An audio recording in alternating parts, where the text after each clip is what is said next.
ഞങ്ങളിന്ന് ecumenical Christian ഗ്രൂപ്പാണ് ഇന്ന് ഹോം മിനിസ്റ്ററിനെ കണ്ടത്.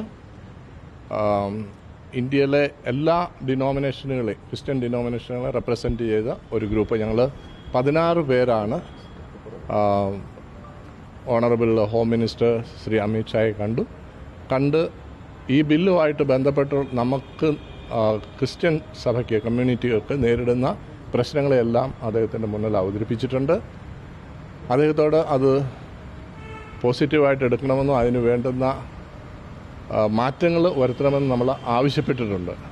ഏതാണ്ട് 1 മണിക്കൂറോളം ശ്രീ അമിത് ഷാ ജി നമ്മളെ കേട്ടു. വളരെ പ്ലസൻ്റ് ആയിട്ടുള്ള കമ്മ്യൂണിക്കേഷൻസ് ആയിരുന്നു ഞങ്ങളുമായിട്ടുണ്ടായിരുന്നത്. നേരത്തെ ഇതിപ്പോൾ രണ്ടാമത്തെ കൂടിക്കാഴ്ചയാണല്ലോ ഈ വിഷയമായിട്ട് ബന്ധപ്പെട്ട്. കഴിഞ്ഞ തവണ കൂടിക്കാഴ്ച നടത്തിയപ്പോൾ പല അവ്യക്തതകൾ നമ്മുടെ ഭാഗത്തടക്കം നേരത്തെ കേട്ടിരുന്നു. പ്രത്യേകിച്ചും പഴയ നിയമത്തിൽ കുറച്ചും കൂടി ലഘൂകരിച്ചിട്ടാണ് കൊണ്ടുവന്നതെന്നൊക്കെ ഉള്ളൊരു വാദം അവരുടെ വാദം. പിന്നെ ഇത് പുതുതായിട്ട് അവർ പറഞ്ഞത് അദ്ദേഹം ഇന്നും അത് റിപ്പീറ്റ് ചെയ്തു. പക്ഷെ റിപ്പീറ്റ് ചെയ്തപ്പോൾ ഞങ്ങൾ അദ്ദേഹത്തോട് ആവശ്യപ്പെട്ടു ആ ബില്ല് തന്നെ മാറ്റാനായിട്ട് ഈ ഗവൺമെൻറ് പരിശ്രമിക്കണമെന്നാണ് ഞങ്ങൾ ആവശ്യപ്പെട്ടിരിക്കുന്നത്. പ്രത്യേകിച്ച് 2010 ആർട്ടിക്കിൾ 15 അത് തന്നെ മാറ്റാനായിട്ട് ഈ ഗവൺമെൻറ് പരിശ്രമിക്കണം. ഒരു ജനോപകാരപ്രദമായ രീതിയിൽ ഈ ബില്ലിനെ മാറ്റണം എന്നാണ് നമ്മൾ ആവശ്യപ്പെട്ടിരിക്കുന്നത്. ഇപ്പോൾ ഈ 12-ാം തീയതി അല്ലെങ്കിൽ 13-ാം തീയതി ബില്ല് വരുമെന്ന റിപ്പോർട്ടുകളാണ് പുറത്തേക്ക് വരുന്നത്. അപ്പോൾ ബില്ല് അവതരിപ്പിക്കുന്നതുമായി കാര്യങ്ങളൊക്കെ അദ്ദേഹം അതേപ്പറ്റിയൊന്നും നമ്മളോട് സംസാരിച്ചിട്ടില്ല. എന്നാണ് ബില്ല് അവതരിപ്പിക്കുന്നു എങ്ങനെയാണോന്നും പറഞ്ഞിട്ടില്ല. ചില വാർത്തകൾ വരുന്നുണ്ട് നിങ്ങൾ ആവശ്യപ്പെട്ടതുപോലെ അല്ലെങ്കിൽ മറ്റ് ചില വ്യവസ്ഥകളിൽ ഇളവ് വന്നേക്കാം എന്നുള്ള രീതിയിൽ റിപ്പോർട്ടുകൾ വരുന്നുണ്ട്. അങ്ങനെ എന്തെങ്കിലും സ്ഥിരീകരണം? അങ്ങനെ ഒരു സ്ഥിരീകരണവും നൽകിയിട്ടില്ല.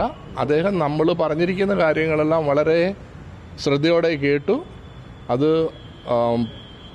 നിയമത്തിന്, അതായത് നമ്മുടെ രാജ്യത്തെ നിലവിലുള്ള നിയമത്തിനെതിരായിട്ട് ഉള്ളതാണെന്നുള്ള അതിനെ വേണ്ട രീതിയിൽ പരിഗണിക്കും എന്നുള്ള ഒരു സന്ദേശമാണ് നമുക്ക് കിട്ടുന്നത്.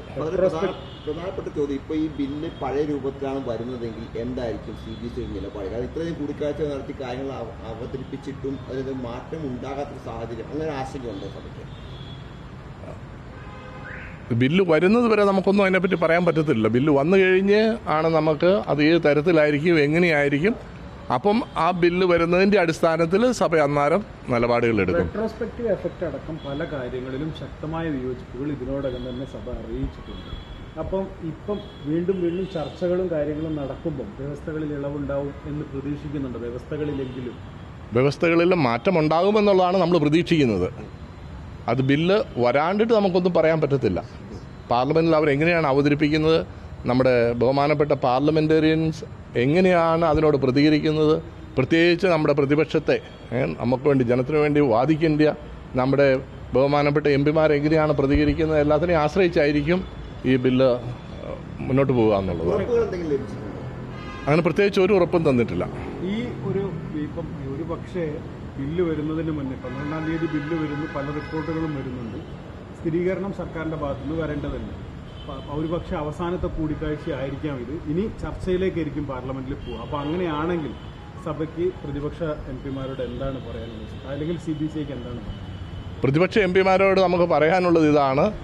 അതായത് ജനോപദ്രവപരമായിട്ടുള്ള ഈ ഡ്രക്കോണിയൻ നിയമത്തെ അത് പാസ്സാക്കാൻ അനുവദിക്കരുത്.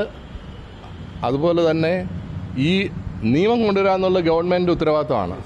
അതായത് ജനത്തിൻ്റെ ക്ഷേമത്തിന് വേണ്ടിയിട്ട്, രാജ്യത്തിൻ്റെ നന്മയ്ക്ക് വേണ്ടിയിട്ടുള്ള രീതിയിലുള്ള ബില്ല് കൊണ്ടുവരാനായിട്ട് ഈ പ്രതിപക്ഷ MP-മാർ അതിനു വേണ്ടിയിട്ട് പ്രവർത്തിക്കണം എന്നാണ് പറയുന്നത്. മേഘാലയ, മിസോറാം മുഖ്യമന്ത്രിമാർ ഈ വിഷയത്തിൽ ഇടപെടുന്നത് കത്തോലിക്ക സഭയുടെ നിർദ്ദേശപ്രകാരമാണോ അല്ലെങ്കിൽ അഭ്യർത്ഥന പ്രകാരമാണോ? അല്ല, ഒരിക്കലും അല്ല. അവരൊക്കെ ഓരോ ക്രിസ്ത്യൻ സമുദായത്തിൽപ്പെട്ടവരാണ്. മേഘാലയ ചീഫ് മിനിസ്റ്റർ ഒരു കത്തോലിക്കനാണ്. അദ്ദേഹത്തിൻ്റെ നിലയിൽ ഒരു കത്തോലിക്കൻ എന്ന നിലയിൽ ഇടപെടുന്നു. അതുപോലെ മിസോറാമിലെയും ചീഫ് മിനിസ്റ്റർ ഒരു ക്രിസ്ത്യൻ ഡിനോമിനേഷൻപ്പെട്ട ആളാണെന്നാണ് എനിക്ക് മനസ്സിലാക്കാൻ സാധിച്ചത്. അദ്ദേഹം ആ ലെവലിൽ ഇടപെടുന്നു എന്നുള്ളതേ ഉള്ളൂ, അല്ലാണ്ട് നമ്മളുടെ നിർദ്ദേശം അനുസരിച്ച് ഒന്നുമല്ല. ഒരു കാര്യം, US സ്റ്റേറ്റ് സെക്രട്ടറി ഇന്ത്യ വന്നപ്പോൾ ആദ്യം മിഷണറീസ് ഓഫ് ചാരിറ്റി സന്ദർശിച്ചത്. ഇപ്പോൾ കഴിഞ്ഞ ദിവസം ഒരു US കോൺഗ്രസ് അംഗം ഈ FCRIയുമായി ബന്ധപ്പെട്ട് ഇന്ത്യയുമായുള്ള ബന്ധം വഷളാകുമെന്ന് പറഞ്ഞത്, ഇതൊക്കെ രാജ്യത്ത് മറ്റൊരു തരത്തിൽ വ്യാഖ്യാനിക്കപ്പെടുമെന്ന് CBSIക്ക് ആശങ്കയുണ്ടോ? തീർച്ചയായിട്ടും ഉണ്ട്. കാരണം എന്താണെന്ന് വെച്ചാൽ ഇത് നമ്മുടെ രാജ്യത്തിൻ്റെ നിയമങ്ങളും നമ്മുടെ രാജ്യത്തിൻ്റെ ഗവൺമെൻറ്റാണ്. നമ്മളൊക്കെ രാജ്യസ്നേഹികളാണ്. അതുകൊണ്ട് മറ്റുള്ളവരുടെ ഇടപെടലുകളൊക്കെ നമ്മളെ എത്രമാത്രം സഹായിക്കുമെന്ന് എനിക്ക് അറിഞ്ഞുകൂടാ. അത് ഉപദ്രവിക്കാനേ വഴിവെക്കുകയുള്ളൂ. അതെനിക്ക് ഒന്നും പറയാൻ പറ്റത്തില്ല. ഉപദ്രവിക്കുകയാണോ ഉപകാരമാണോ ചെയ്യുന്നത് പറയാൻ പറ്റത്തില്ല. ഒരുപക്ഷെ അവരുടെ കൺസേൺ കൊണ്ട് ആയിരിക്കാം. പക്ഷെങ്കിൽ നമുക്ക് ഒരിക്കലും നമ്മൾ പുറത്തുനിന്ന് നമ്മുടെ രാജ്യത്തെ കാര്യങ്ങളിൽ ഇടപെടാതിരിക്കുകയാണ് നല്ലത് എന്നുള്ള